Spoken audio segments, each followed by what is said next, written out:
হযরত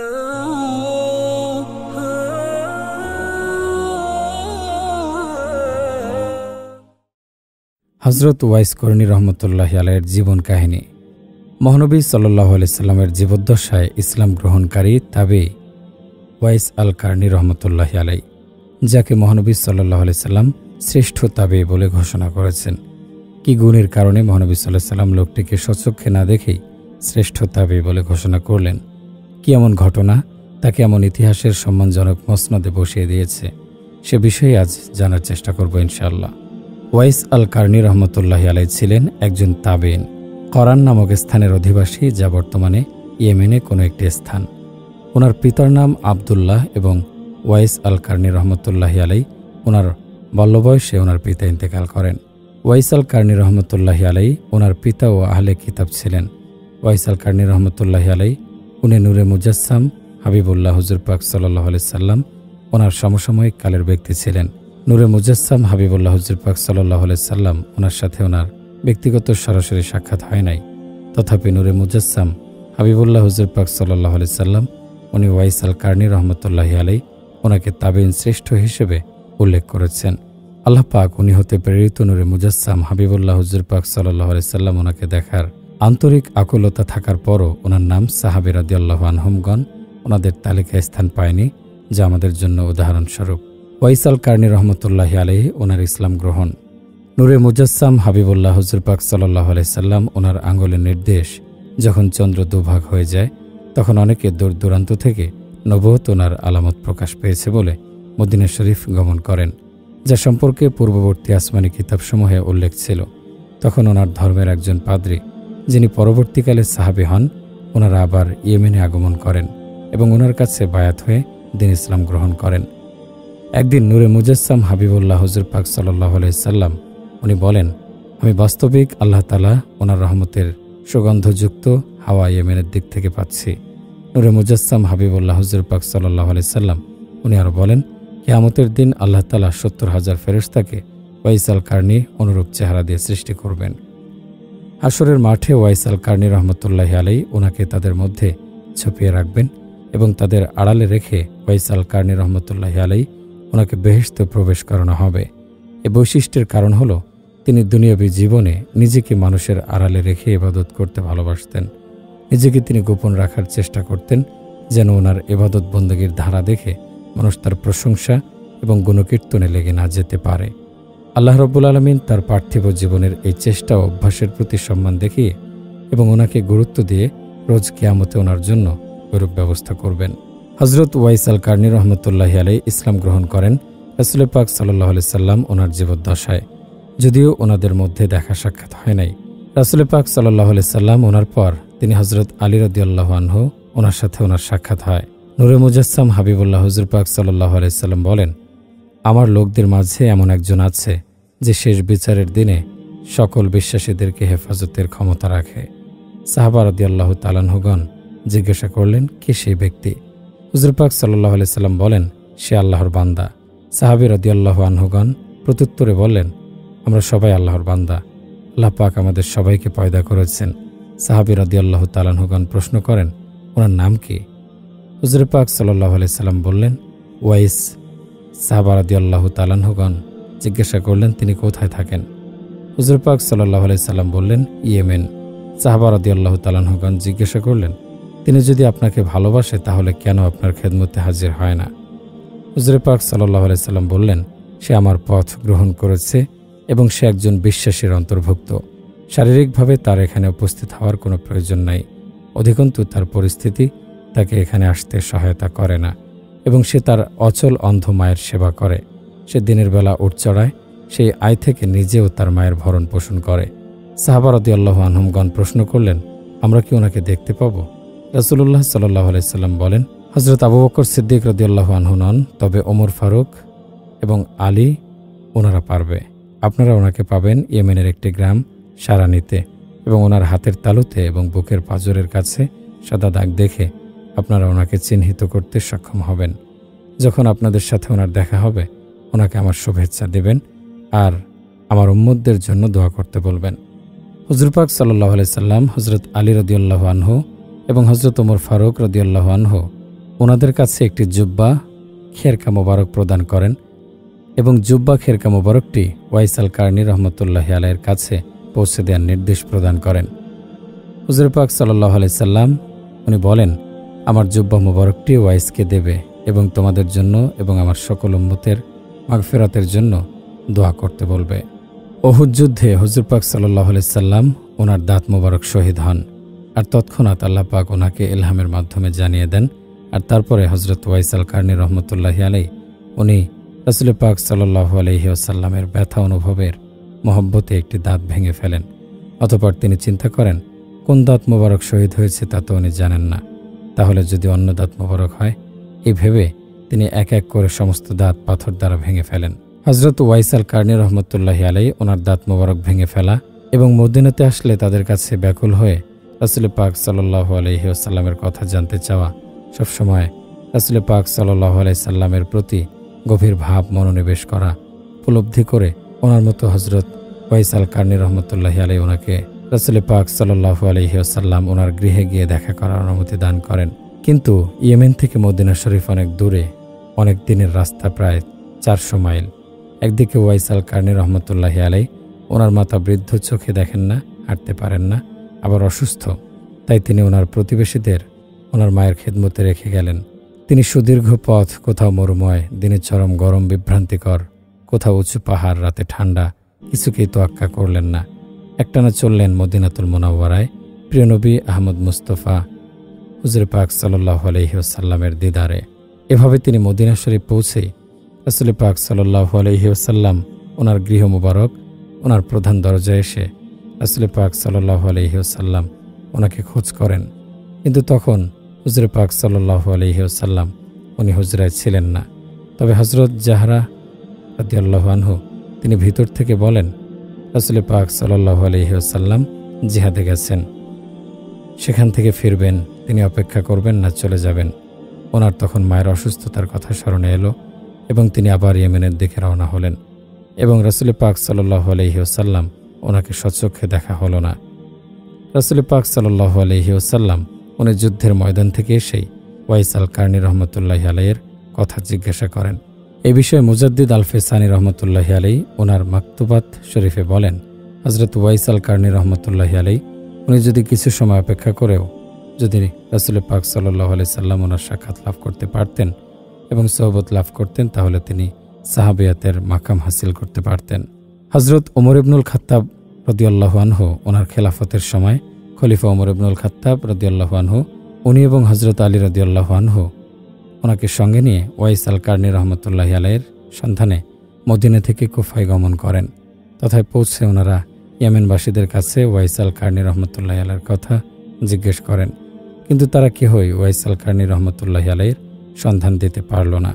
অবশেষে এক ব্যক্তি বলল, একটি লোককে তো দেখি সে পাগলের মতো, প্রায় সে জনপদে থাকে না, নির্জন এলাকায় তার বসতি, প্রান্তরে উট চড়িয়ে বেড়ায় এবং দিবাশেষে একবার শুকনো রুটি ভক্ষণ করে।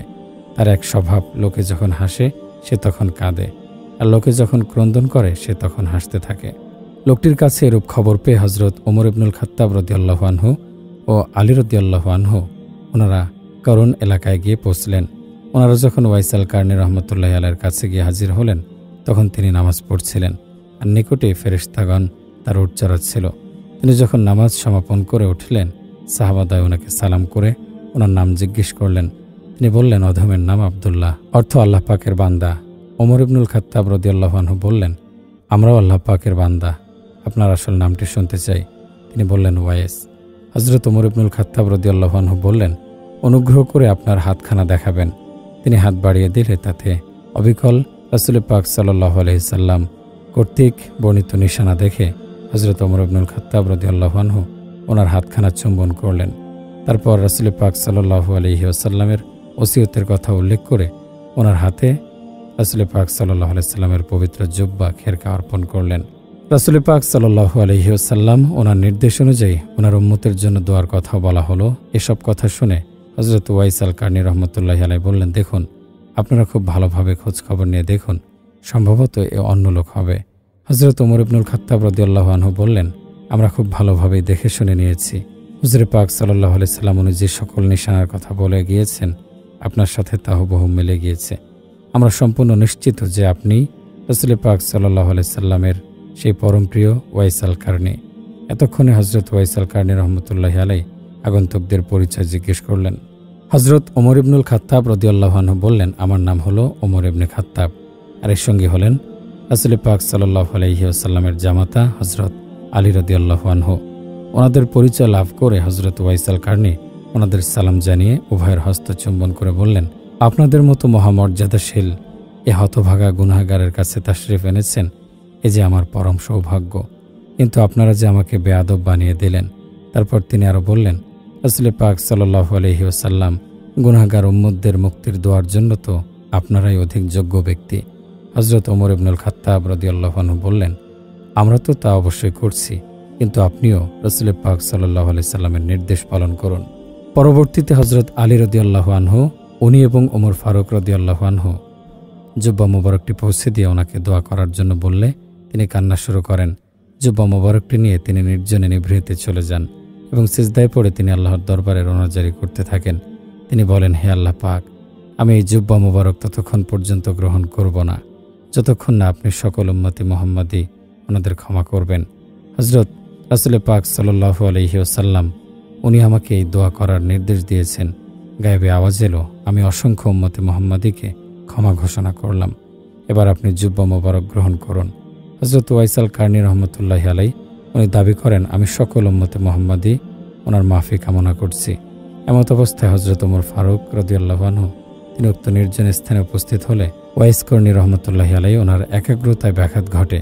তখন হযরত ওমর ইবনে খাত্তাব প্রত্যক্ষ করলেন ছিন্ন কম্বল পরিহিত এই দরবেশ ওয়াইস আল কারনী রহমতুল্লাহি আলাইহি সারা জগতের অমূল্য ধন সম্পদ সমূহ বিদ্যমান। তা দেখে তিনি অভিভূত ও ভাবাবিষ্ট হয়ে পড়লেন। খেলাফতের প্রতি ওনার বিতৃষ্ণা এসে গেল। তিনি বলে উঠলেন, ওহে, কে এমন আছে যে একটা রুটির বিনিময়ে খেলাফতের দায়িত্ব গ্রহণ করবে? ওমর ইবনে খাত্তাব রাদিয়াল্লাহু আনহু এর কাছ থেকে এই ধরনের স্বাগত উক্তি শুনে হযরত ওয়াইস আল কারনী রহমতুল্লাহি আলাইহি বললেন, যে অবুঝ সেই তা করবে।